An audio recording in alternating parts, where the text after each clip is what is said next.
होतात, सरकारचा निरोप घेऊन ते जरांगे यांच्याकडे जाऊ शकतात। जरांगे यांनी मात्र मराठा आरक्षणासंदर्भात ज्या मागण्या मांडल्यात त्या अंतिम होईपर्यंत, त्या सगळ्या मागण्या पूर्ण होईपर्यंत आपण जागचे हलणार नाही असं जरांगे यांनी म्हटलेलं आहे।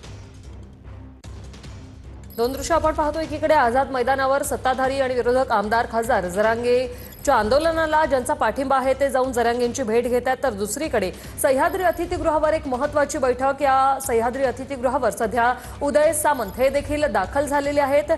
मनोज जरांगे यांच्या आंदोलनासंदर्भात सह्याद्री अतिथीगृहावर महत्त्वाची चर्चा होणार आहे। मुख्यमंत्री देवेंद्र फडणवीस हे देखील आता सह्याद्री अतिथीगृहावर पोहोचलेले आहेत। एवढंच नाही तर पोलीस महासंचालक रश्मी शुक्ला या देखील सध्या सह्याद्रीवर दाखल झालेले आहेत। महत्त्वाची चर्चा होऊन आता उदय सामंत हे मनोज जरांगे यांची भेट घेणार का, त्यांच्यापर्यंत मुख्यमंत्र्यांचा निरोप पोहोचवणार का, आजच्या आंदोलनानंतर तोडगा निघणार का हे पाहणं महत्त्वाचं असणार आहे। कारण काही झालं तरी आंदोलन घेतल्याशिवाय मैदान सोडणार नाही अशी भूमिका मनोज जरांगे यांनी बोलून दाखवलेली आहे। 5 वाजेपर्यंत वेळ आहे, 5 वाजायच्या आधी तोडगा निघतो का हे पाहणं महत्त्वाचं असणार आहे।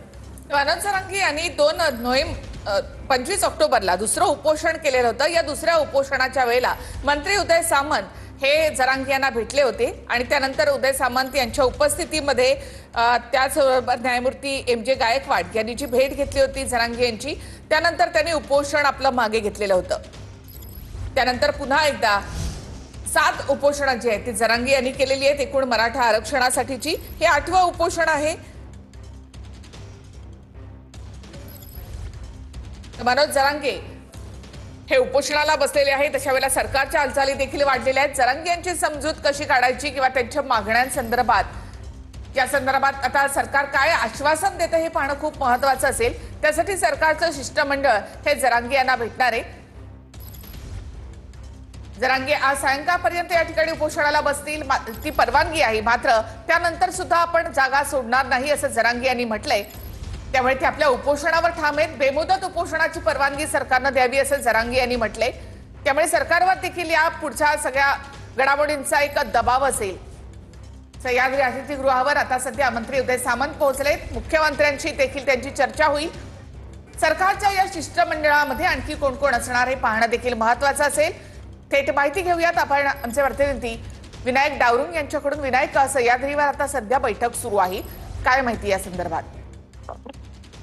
निखिला, मुख्यमंत्री जे आहेत ते सह्याद्री अतिथीगृहामध्ये आलेले आहेत। त्याआधी महाराष्ट्र राज्याच्या पोलीस महासंचालक रश्मी शुक्ला या सुद्धा या ठिकाणी आलेल्या आहेत। जी माहिती मिळते त्या माहितीनुसार सध्या आपण जर पाहिलं तर मुंबईमध्ये मराठा आंदोलन जे आहे ते सुरू आहे। मनोज जरांगे पाटील जे आझाद मैदानामध्ये उपोषण करतायत त्याबाबतची माहिती जी आहे ती मुख्यमंत्र्यांना ब्रीफ जी आहे ती करण्यासाठी आल्याची माहिती सध्या मिळालेली आहे। त्याचप्रमाणे गणपती उत्सव आहे, अनेक ठिकाणी वाहतूक कोंडी सुद्धा मुंबईमध्ये झाली आपल्याला पाहायला मिळते। त्यातच आज संध्याकाळी केंद्रीय गृहमंत्री अमित शहा जे आहे ते मुंबईत रात्री 9:30 वाजता येणार आहेत। त्यामुळे कुठेतरी सगळी कायदा सुव्यवस्था बाबत माहिती देण्यासाठी स्वतः रश्मी शुक्ला जे आहेत त्या सह्याद्री अतिथीगृहात आलेल्या आपल्याला पाहायला मिळतात।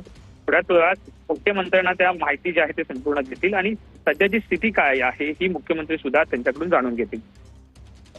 धन्यवाद विनायक, एकूणच माहितीबद्दल। तर सह्याद्री अतिथीगृहावर आता सध्या चर्चा सुरू आहे। उदय सामंत या ठिकाणी उपस्थित आहेत, तसंच काही वेळापूर्वीच रश्मी शुक्ला या देखील सह्याद्रीवर दाखल झाल्या आहेत। मुख्यमंत्र्यांना त्या ब्रीफिंग देतील। तर दुसरीकडे आपण पाहतो मनोज जरांगे यांच्या भेटीसाठी खासदार आणि आमदार यांची रीग लागली आहे। इथे संजय जाधव, बजरंग सोनवणे यांनी जरांगे यांची भेट घेतलेली आहे। त्याआधी संदीप क्षीरसागर, प्रकाश सोळंके यांनी देखील जरांगे यांची भेट घेतली। खासदार निलेश लंके हे सुद्धा जरांगे यांना भेटून त्यांनी पाठिंबा दिला आहे। ही दोन महत्त्वाची दृश्य आपण पाहतोय। पहिली दृश्य आहेत आझाद मैदानावरची। जरांगेंचं आमरण उपोषण 10 वाजल्यापासून सुरू झालेलं आहे, 5 वाजेपर्यंत वेळ आहे। तर दुसरी दृश्य आहेत सह्याद्री अतिथीगृहावरची। मुख्यमंत्र्यांची एक महत्त्वाची बैठक सुरू आहे। उदय सामंत आणि रश्मी शुक्ला सध्या या बैठकीमध्ये मुख्यमंत्र्यांसोबत चर्चा करतायत। आंदोलनावर आज तोडगा निघणार का, मागण्यांसंदर्भात चर्चा होणार का, ही सगळी चर्चा या आजच्या भेटीत होणार आहे। त्यामुळे आज संध्याकाळी काय होणार याकडे सगळ्यांचं लक्ष लागलेलं आहे। आणखी एक महत्त्वाची